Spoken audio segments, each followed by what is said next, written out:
各位网友大家好，我是张召忠，今天来聊聊咱们东边那个邻居日本。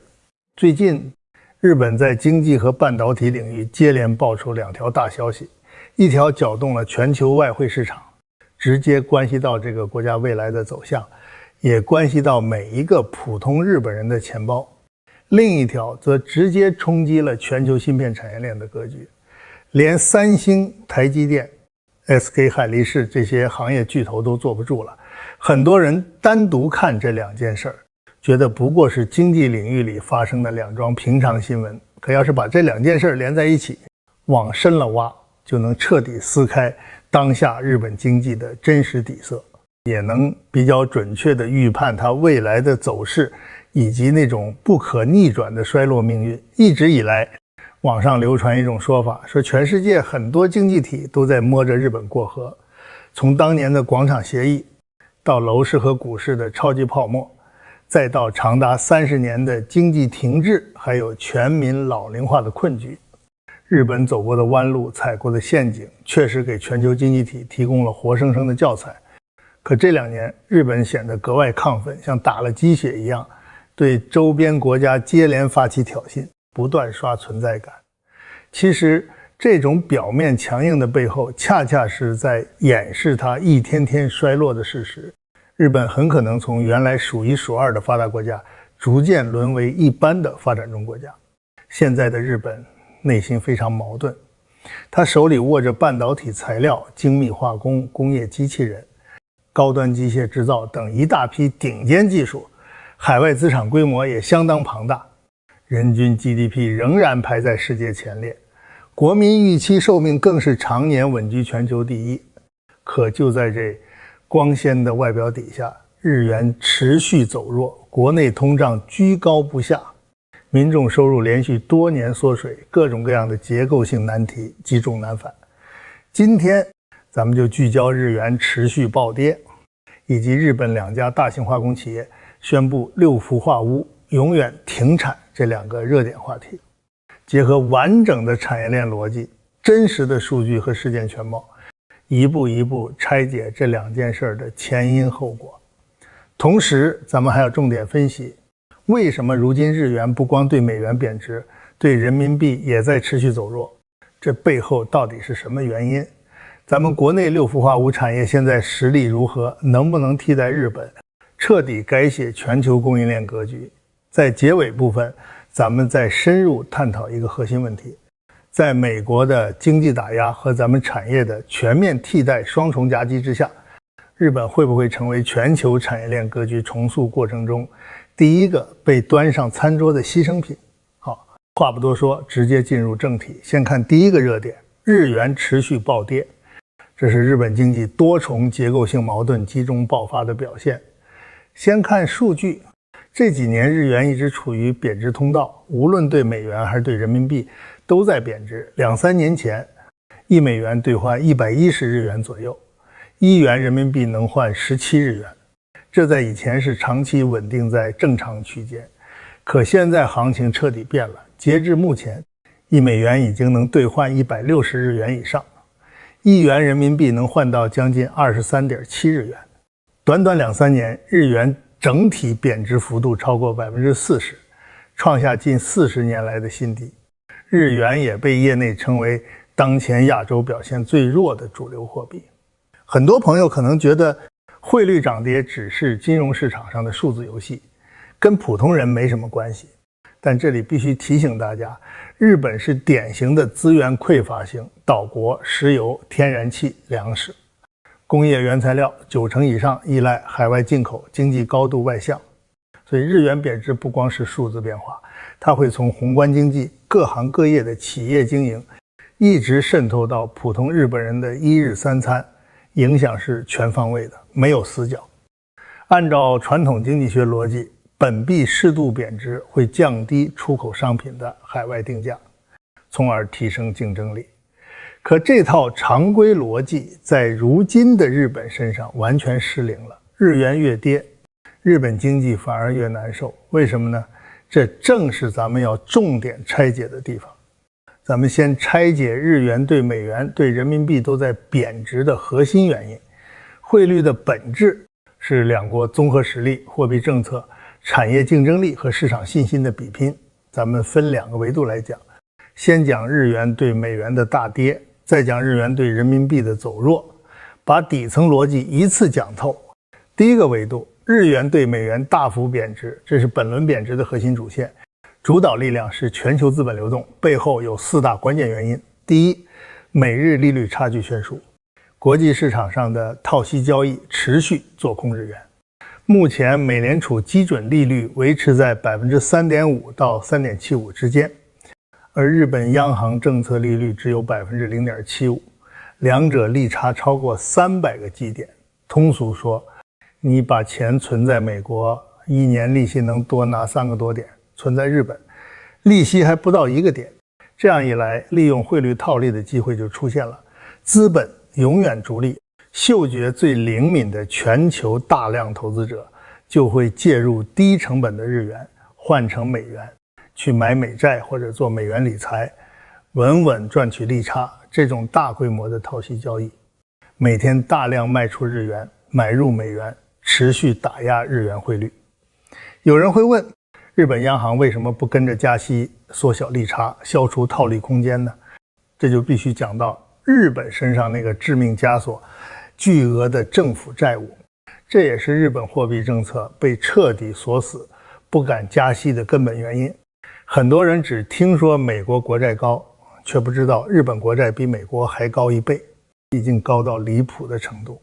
截至2025年年底，日本包括国债、短期证券、政府借款在内的政府债务总规模突破了1342万亿日元，连续多年刷新历史记录，政府债务占 GDP 的比重高达 260% 左右。这什么概念？国际公认的财政安全警戒线是 60%， 就连当年爆发主权债务危机的希腊，债务率峰值也只有 GDP 的 142%。日本现在的债务水平相当于当年希腊的近2倍，稳稳位居全球主要经济体第一。更关键的是，日本国债的持有结构大约90%由国内金融机构、居民和央行持有，其中央行一家就持有近 55% 的存量国债。过去20多年，日本央行为了应对通缩，压低市场利率，长期推行量化宽松，加上收益率曲线控制政策，简单讲就是无限制买入本国国债，硬生生把长期利率压在0附近，靠超低利率维持政府债务运转。在这种债务结构下，加息对日本而言等同于引爆一颗财政炸弹，因为只要加息，政府就要拿出天量财政收入来支付国债利息。按国际机构测算，基准利率每上调1个百分点，全国年度债务利息支出就会增加数万亿日元。2025年，日本光是债务利息支出就达到 16.5 万亿日元，占全年 GDP 的 1.7%。如果日本现在跟风美联储大幅加息，利息支出直接翻倍，每年财政收入一大半都要用来还债，必然挤占其他政府支出。一边是天文数字的债务利息，一边还要承担老龄化带来的巨额养老金、医疗和社保支出。2026年日本财政预算总支出已经突破120万亿日元，再创历史新高。所以一旦加息，财政就会陷入入不敷出的绝境，甚至引发主权债务风险，这就形成了日本金融政策的死亡循环。第一，泡沫破裂后经济长期低迷，政府不断发债搞刺激，补社保，债务雪球越滚越大。第二，债务太高，必须靠超低利率降低利息成本，央行不敢加息，只能坚持量化宽松。第三，全球进入加息周期，美日利差扩大，日元持续贬值，导致输入性通胀抬头。第四，通胀走高，央行本该收紧货币，可加息又会引爆债务，日本央行进退两难，只能被动忍受日元贬值和国内通胀压力。此外，长期低利率和海量国债也严重伤害了本土金融体系，银行靠存贷利差盈利，可日本利率长期趴在地板上，银行盈利空间被极度压缩，放贷意愿持续走低，进一步导致实体经济融资困难。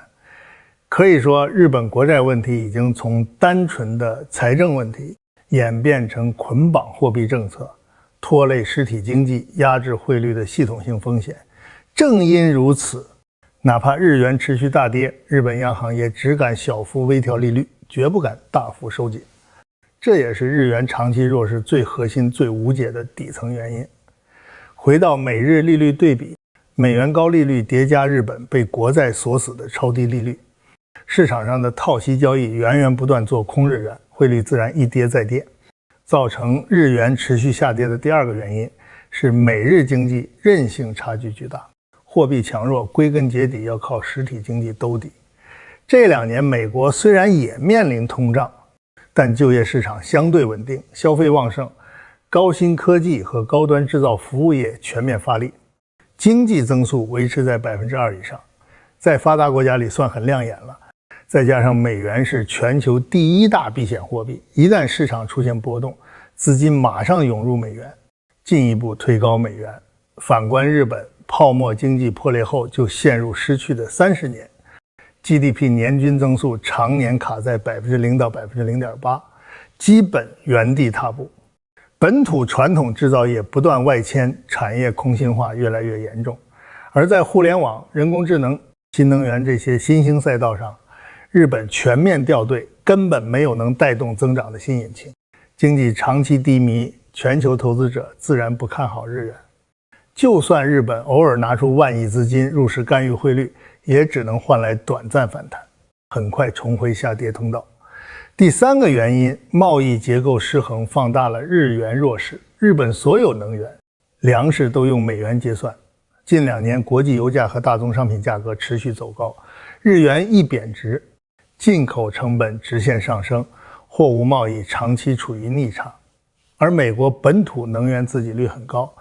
大宗商品涨价冲击很小，一来一回，两国货币差距进一步拉大。总结一下，美元靠高利率、强劲经济和全球货币霸权3重优势走强，日元却被巨额国债和超高债务锁死，叠加经济停滞，资源高度依赖进口，走弱成为必然。讲完日元对美元贬值，咱们再从第2个维度，即日元对人民币同步贬值来分析根本原因。如果说日元对美元是全球资本主导的利率游戏，那么日元对人民币下跌，就是中日两国综合国力、产业竞争力和发展潜力的真实写照。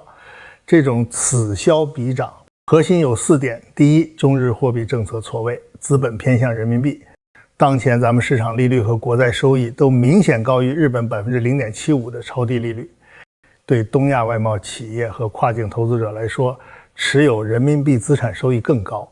资金自然会流向人民币，间接导致日元在东亚区域内走弱。和日本被国债绑架，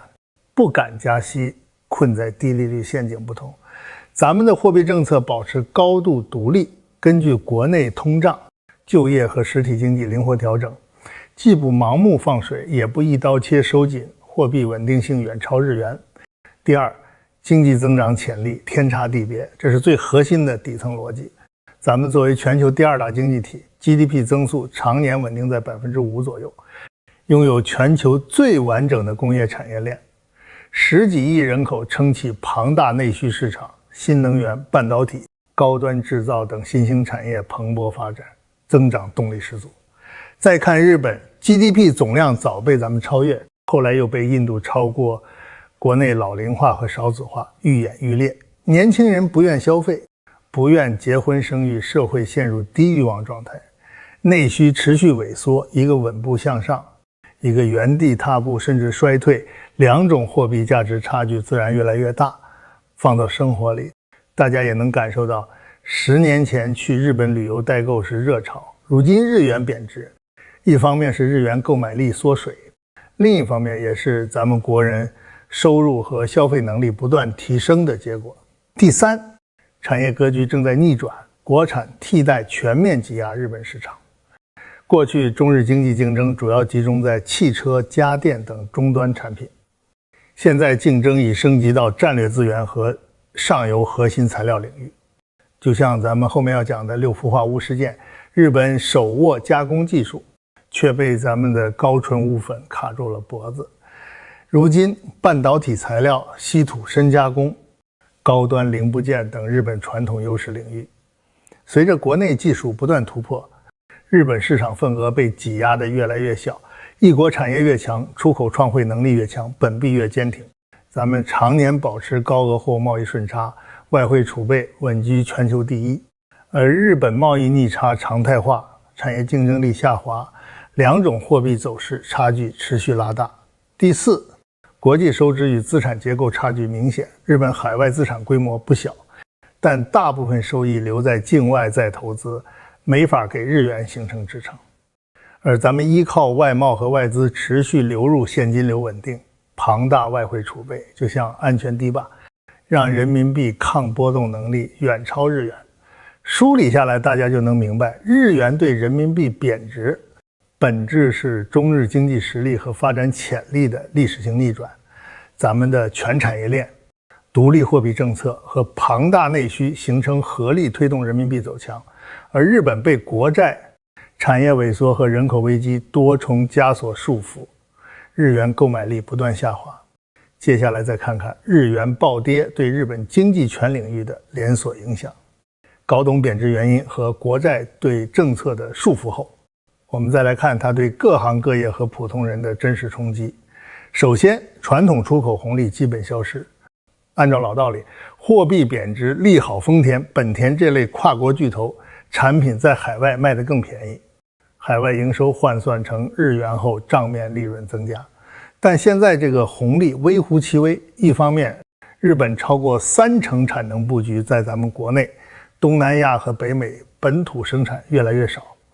另一方面，韩国和咱们制造业快速崛起，就算日本产品降价，也很难夺回丢失的市场。况且日元贬值只能给出口量大的大企业带来更多收入，大量中小企业反而因进口成本高涨而倒闭。丰田们的收入远远抵消不了中小企业的亏损。第二，大量进口型产业和中小企业出现大面积亏损，日本钢铁、化工、半导体材料等支柱产业生产原料几乎全依赖进口，日元贬值直接推高原材料成本，大型跨国企业可以靠海外业务对冲风险，可占日本经济主体的大量中小企业没有任何缓冲空间。再加上银行放贷意愿低迷，融资困难，成本高，雪上加霜。这2年日本每年破产企业超过1万家，其中90%是中小企业，日元贬值和低利率下的金融困境是重要推手。第三，民生压力陡然增加，日元贬值导致进口商品和能源涨价，推高国内消费成本，而日本居民实际工资已连续20多个月负增长。举几个真实例子，东京街头一碗经典拉面，几年前卖500日元，现在涨到1000日元。本土大米价格同比暴涨60%多点，创下49年新高。汽油和民用燃气价格也在翻倍上涨，物价飞涨，收入缩水，年轻人不敢消费，不敢婚育，退休老人养老金购买力大打折扣。如今东京街头无家可归，靠纸箱遮风挡雨的纸箱仙人越来越多，贫富差距不断拉大，而政府因为巨额债务，根本拿不出大规模补贴或减税措施来缓解民生压力。所以日元同步大跌不是简单的市场波动，而是天价国债锁死货币政策，经济停滞、产业疲软和人口危机共同造成的结果。日本现在进退两难。其实当年安倍经济学推行量化宽松，本想刺激经济，结果弱势日元不仅没提振经济，反而推高通胀，挤压企业利润，加重民生负担，让本就停滞的经济雪上加霜。但大家注意，这还不是全部，日元大跌只是表象。近期还有一件大事，直接戳破了日本高端制造的短板。日本2大化工巨头因为原料缺乏而断供，宣布六氟化钨永远停产。六氟化钨是生产高端芯片至关重要的核心原材料，这个标志性事件意味着全球半导体芯片产业格局将被重塑。好了，今天咱们先聊到这里，下一期视频咱们就来深度拆解六氟化钨断供事件，看看咱们的产业如何实现逆袭，以及在美国打压和咱们替代的双重夹击下，日本经济究竟会走向何方。